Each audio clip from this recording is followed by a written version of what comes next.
warahmatullahi wabarakatuh. Perkenalkan,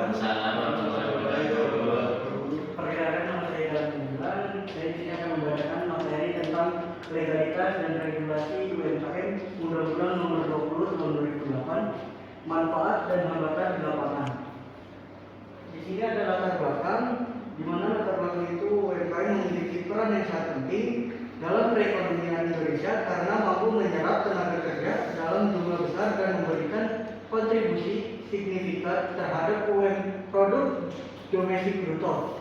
Namun, masih banyak UMKM yang menjalankan usahanya secara informal tanpa legalitas yang jelas, sehingga menyulitkan mereka untuk berkembang dan bersaing di pasar yang lebih luas.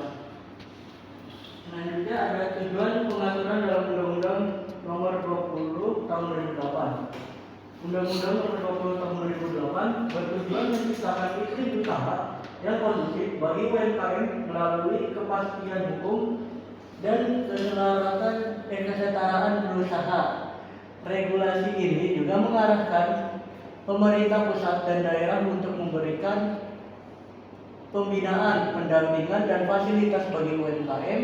Dengan adanya kepastian aturan, diharapkan UMKM dapat berkembang secara terencana, terintegrasi, dan mampu menghadapi persaingan di pasar nasional maupun global. Selanjutnya ada prinsip pemberdayaan UMKM. Pemberdayaan UMKM dalam Undang-Undang Nomor 20 Tahun 2008 berlandaskan prinsip demokrasi ekonomi, keadilan, kemandirian, dan keberlanjutan. Pengembangan UMKM tidak hanya berorientasi pada keuntungan, tetapi juga pada pemerataan kesempatan berusaha dan penguatan kapasitas agar mampu bersaing secara sehat.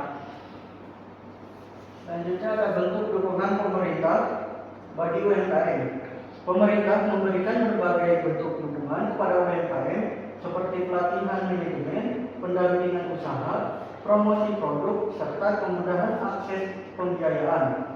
Dukungan tersebut akan lebih optimal apabila UMKM telah memiliki legalitas karena sebagian besar program pemerintah mensyaratkan usaha terdaftar secara resmi. Selanjutnya, jenis legalitas yang umum bagi UMKM.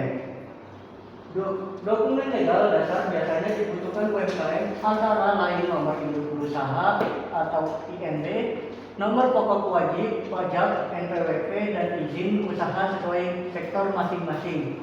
Untuk usaha tertentu dapat pula diperlukan sertifikat halal, izin edar, atau sertifikat BPOM.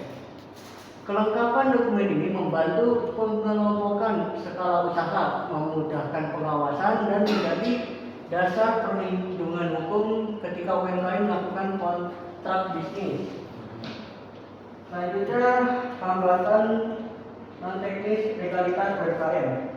Hambatan dalam pengurusan legalitas UMKM tidak hanya berasal dari aspek teknis, tetapi juga non-teknis, rendahnya kesadaran hukum, anggaran bahwa birokrasi rumit, budaya usaha keluarga, serta kekhawatiran terhadap kewajiban pajak masih menjadi alasan utama UMKM enggan melegalkan usahanya. Selanjutnya, peran pemerintah daerah dan pendampingan. Pendampingan UMKM seperti akademisi, konsultan, dan komunitas bisnis berperan membantu pelaku usaha dalam memahami produk, prosedur, legalitas, serta meningkatkan kemampuan manajerial. Kolaborasi antara pemerintah, swasta, dan perguruan tinggi dapat mempercepat proses legalitas dan penguatan UMKM. Selanjutnya ada strategi UMKM menghadapi hambatan legalitas. UMKM dapat memulai dengan mengurus legalitas paling dasar terlebih dahulu seperti NIB dan NPWP.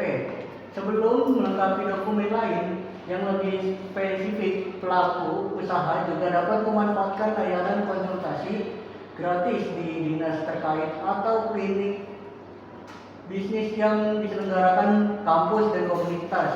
Membuat rencana jangka waktu dan anggaran untuk mengurus izin akan membantu mengurangi beban sekaligus memastikan proses berjalan bertahap tetapi konsisten.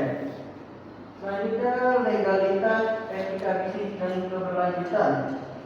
Legalitas bukan hanya urusan administrasi, tetapi bagian dan dari etika bisnis karena menunjukkan kepatuhan terhadap aturan dan tanggung jawab kepada konsumen, pekerja, dan negara. Usaha yang patuh hukum cenderung lebih dipercaya sehingga punya fondasi reputasi yang kuat. Selanjutnya ada studi kasus UMKM tanpa legalitas. Sebuah usaha catering rumahan beroperasi selama 5 tahun hanya mengandalkan promosi mulut ke mulut. Usaha ini tidak memiliki NIB dan NPWP maupun izin usaha, sehingga transaksi dilakukan secara sederhana dan tanpa kontrak tertulis. Ketika ingin mengajukan kredit ke bank untuk membeli peralatan baru, pengajuan ditolak karena tidak ada legalitas dan laporan keuangan formal. Usaha ini juga gagal mengikuti tender penyediaan konsumsi di sebuah perusahaan karena tidak memenuhi persyaratan administrasi, padahal dari sisi kualitas memakan cukup baik. Oke, sebelum ditutup, siapa ini bertanya? Menurut Anda, bentuk dukungan apa saja yang diberikan pemerintah kepada UMKM yang telah memiliki legalitas? Oke, selanjutnya siapa?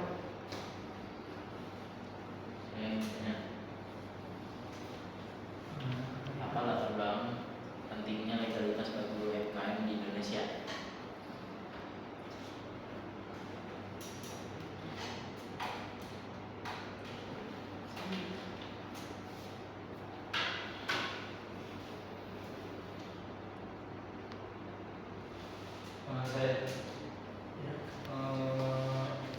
Menurut Anda dokumen legalitas apa saja sih yang umumnya wajib dimiliki oleh UMKM?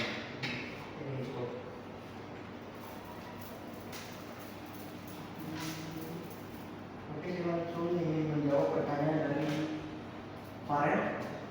Apa saja bentuk dokumen pemerintah terhadap UMKM yang telah memiliki legalitas? Jawaban itu, pemerintah memberikan pelatihan manajemen, pendampingan usaha, promosi produk, akses pembiayaan, penguatan koperasi, inkubator bisnis, serta kemitraan dengan usaha besar yang umumnya masyarakat UMKM memiliki legalitas umum. Cukup. Oke, untuk pertanyaannya Nuriman, apa latar belakang pentingnya legalitas bagi UMKM di Indonesia? Legalitas penting karena meskipun UMKM berkontribusi besar terhadap penyerapan tenaga kerja dan PDB, banyak yang masih beroperasi secara informal. Tanpa legalitas, UMKM sulit mengakses modal, teknologi, dan pasar formal sehingga sulit berkembang dan berkelas. Apakah itu?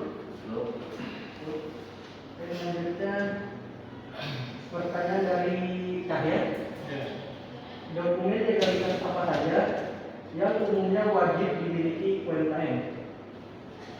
Yang pertama itu dokumen legalitas UMKM antara lain nomor induk berusaha atau PDB, nomor pokok wajib pajak (NPWP), serta izin usaha sesuai sektor. Untuk usaha tertentu diperlukan tambahan seperti sertifikat halal, izin edar, atau BPOM. Cukup?